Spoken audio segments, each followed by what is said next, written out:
Na dnevu inovativnosti 2016, 21. septembra na Brdu pri Kranju, je v dopoldanskem delu potekala konferenca, na kateri so udeleženci razpravljali o raziskavah in inovacijah, ki prinašajo koristi tudi širšemu okolju, ne le podjetjem in uporabnikom.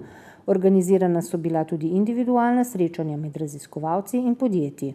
Kakšni so vaši vtisi z današnjih B2B srečanj? V bistvu je zanimivo, da sem tudi prvič prav na tem dogodku. Spoznala sem, kar ene 4 tuje, gostitev za partnerje. Fajn je, ko vidiš tudi v drugih državah, kakšne imajo projekte, s čim se ukvarjajo, kako oni napredujejo, in v bistvu bolj dobiš en tak feedback nazaj.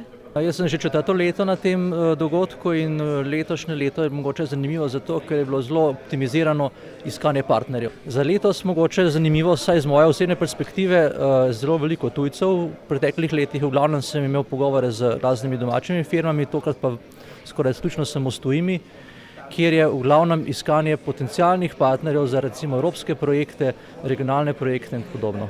Na tej konferenci sem že več let. V preteklih letih smo to največkrat izkoristili v bistvu, da smo srečevali nove industrijske partnerje. Letos pa je še posebej dobrodošlo oziroma izjemno zanimivo, da je v bistvu tudi mednarodna zasedba precej dobra, tako da si v bistvu nadejam veliko uspehov tega in predvsem veliko novih možnosti za projektno sodelovanje.